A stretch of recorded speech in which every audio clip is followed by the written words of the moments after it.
What about our work lives? What's it like in the office? What's it like doing your jobs every single day? And one of the great challenges I find, I work with a lot of organizations, both associations and direct companies, and one of the big challenges is that while all this cool stuff is happening in the outside of the office environment, there's the Duolingos and the Foldits of the world, in most offices it's still pretty much like a scene from Office Space, that movie, asking for the TPS reports and hanging out in your cube, and pretty kind of like boring environment. And I think that there's a core reason, and it's important to ask why things are this way and whether or not they always have to be this way. And in order to understand the why things are boring, we also have to understand a really important part of human psychology, and that's called habituation, okay? So habituation is the way that your brain gets used to things, that it gets bored of things, that it becomes accustomed to stimuli, that it turns down all the outside noise. And this is actually a very important evolutionary step for humans.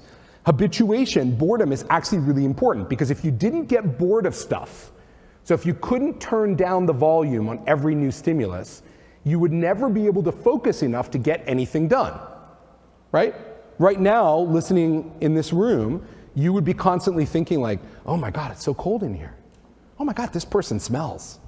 There's a loud hum, right? All of these things are stimuli in the room. But magically, even though you noticed all of those things when you sat down at first, after a period of time, they fade away and you get to focus on the important thing, right? The guy standing up the front of the stage and talking to you and the things that you're learning. So this habituation skill is incredibly important for us overall, but the dark side of habituation is that it makes people bored of stuff pretty quickly. And my favorite example of this comes from research in Denmark. And these researchers were looking at couples and their relationship with each other because over time, the psychologists there had found that couples would come in and say, our relationship's not the same as it was at the beginning. We don't feel the same way, we don't act the same way that we do. So the researchers were like, is that normal? Okay. So they looked at like 15,000 couples, and what they found was that on average, after about year 2 in a relationship, couples shift from what's called romantic affection to companionship affection, okay? So I know this doesn't apply to any of you in the room, because this isn't what your relationships are like, but this is the average person, okay? The first 2 years are like, oh yeah, you are really hot. This is amazing, right? And then after year 2, waking up every morning, you're like, we are awake. This is great. Okay, so the point was this was normal. Okay, now put this, I'm just gonna put this out there. A sexual and intimate relationship with the hottest person you can convince to sleep with you on a regular basis without compensating them has, it's an important qualifier. It ruins the whole story if I don't put it in. Has a 2-year lifespan before it becomes everyday, normal workaday life. So what does a job have to do to get and keep a person's attention, to have them excited and enthusiastic every day coming in and day out, if that's where our habituated brains are set? We love to talk about how young people can't focus on something because the phones and the games, But actually, this is not about young and old. This is not about young and old. This is about the brain, and the brain gets bored. And in order to keep things interesting, you've got to play to that part of the brain. You've got to say, we need to make things more dynamic, and things need to be reflexive to the person playing them. One size does not fit all. And so I want to share a couple of examples of companies and organizations that I think are doing this super well, and a couple of ideas, and I'll let you guys get to the rest of your lives. So this is a project that we worked on for a large consultancy, a big global consulting firm, and let me preface this by saying they are not an exciting company. okay? They're lovely people, but I promise you, they're no more exciting than any utility that you can imagine, okay?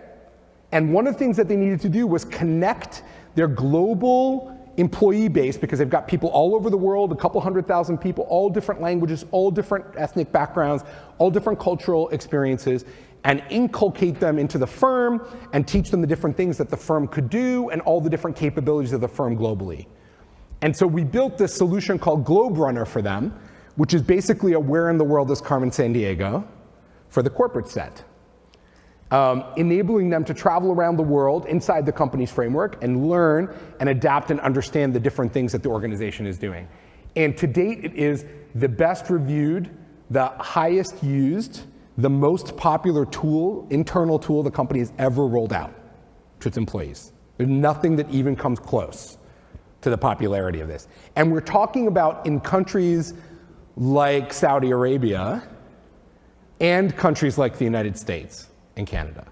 So we're talking about places where there's vastly different cultural appreciations for these kinds of corporate interactions. Another one that I especially like from Delta Airlines. So many of you, of course, know Delta. And a number of years ago, Delta decided to onshore their customer service again and realized they had to train a bunch of people. And needless to say, the American education system doesn't do a great job with geography. And geography is a big thing if you're running an airline. So they had to train a lot of people on a lot of stuff that they just didn't know a lot about. And so Delta said, well, look, you know, there's just no way we're going to be able to do this the traditional way, the corporate training way, you know. So they built these games called Ready, Set, Jet, which are little mini games that you can play to learn about the Delta way, the Delta reservation system, and worldwide geography. And in the first year of Ready, Set, Jet at Delta, Delta's like 140,000 employees. In the first year, Delta employees did 4 years worth of training in 1 year using Ready, Set, Jet. Now, I know because you guys work in a regulated environment, you have been in corporate training before. Now I want you to think back to it. Is there any corporate training that you've done where you've been like, I'd like to do 4 times as much of this as we just did? This was amazing, right? Right? Most corporate training is like, okay, everybody, we're here today. Do not sexually harass anyone. Sexual harassment is bad, right? Do not blow up the plant. That would be bad. Okay, so it's like, this is really a huge shift. And the coolest part about the Ready, Set, Jet story, the coolest part, is that the top 2 players in Ready, Set, Jet are 2 like 50-something women who live in the Midwest. They're far and away the dominant players of Ready, Set, Jet. And they start every day with each other like, hey, Marge, hey, Susan, how's it going? They can talk to each other in the game. And they're like, I'm going to kick your ass today. Seriously, it like pushes all their buttons. It's really cool. The other interesting thing about Ready, Set, Jet was that in that first year of operation, the game was not playable during working hours. So it was an optional activity that you could do of your own volition. So that is how high the bar can be set. You can take corporate training from literally the least good thing a company can do to literally the thing that the employees most want to do with their day, simply by thinking of it through the prism of maybe my employees are not prisoners of my company, and maybe we can build something that's gamified and interesting. And the other quick story I want to tell you is about the implications of big data and employee reviews. So one of the things that some really advanced companies like Spotify and Facebook have done is they have completely done away with the annual review, right? Because annual reviews are, maybe next to corporate training, the least amusing thing that you can possibly do with your time, right? Most annual reviews are like, they totally feel like you go into your boss's office, right? And your boss is like shown up, you haven't probably seen him or her for a while.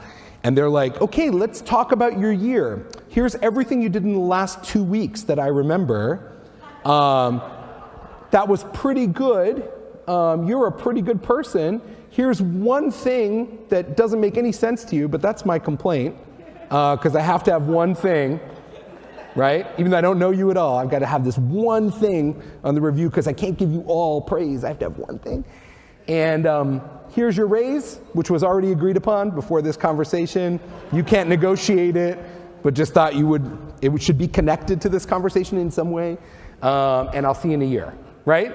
Like that's mostly it. And from the manager's perspective, it's like, oh my God, annual reviews are the worst. Oh my God, it's like grading papers for teachers. It's like, oh my God, I can't believe I have to do this. And so you put it off and you put it off and you don't remember anything. Frankly, the whole system is broken, right? So the idea of the gamified annual review, the way that it works is everyone in the company has an app, and you can just like praise someone for little action. So basically the premise is every little good action that a staff member takes, whether it's your subordinate, your boss, or your peer, you just like quickly recognize them in the app for that action, right? Like, hey, thanks for getting us coffee. Awesome work on that presentation. Good job not melting the plant down. Love those TPS reports, right? Okay, so you can like, boom, boom, boom. You just give people recognition. And the idea is, instead of there being a giant data funnel that leads to a single interaction of great weight, what happens is we shift to a small amount of feedback, little bits of feedback every single day for all kinds of actions inside the organization, things that should be recognized, okay? So not testing people in a giant test process, but instead a constant process of small tests and small amounts of feedback that in the end result in a large scale change in behavior. And it's been such a significant effect that many of these companies have seen nearly 100% uptake in these reviews when they're given to employees optionally. And one of the things that also comes up a lot in this conversation, you know, I've been talking a lot about millennials and Generation G and younger people, and that's been one of the central tensions of your meeting here, is this like young versus old divide. But everything that I've talked about today, all the stuff that I've talked about, applies equally to older people as it does to younger people. It's not like older people don't want feedback in a timely fashion. It's not like older people don't want a progress system that makes sense to them. It's not that they don't appreciate fun and games. I mean, like, we're on a golf course. Golf is a game, right? It's a game. Frequent flyer programs are a game, okay? Basketball is a game. It's not like old people don't like games. That isn't how this works. It's more so that they just don't have the same expectation as millennials do about what their lives should be like. And even as they're frustrated, I remember my parents frustrated with their careers, frustrated with advancement and the way that things worked, they just didn't think they could or should speak up. And so it falls to the younger generation to speak up, as has always been the way of young people. You have to speak up. Your pressure is what changes things and what makes things kind of work better. But what's interesting about the millennials and what's different about the millennials from previous generations, you knew I was going to get to this, what's different about the millennials from previous generations is that instead of just bitching about your company and bitching about the industry and posting about it on social media, all of those things being things that you might reject, what millennials do when they don't like the place they work is they go out and start a competitor. That's what they do differently. That's what they have in common.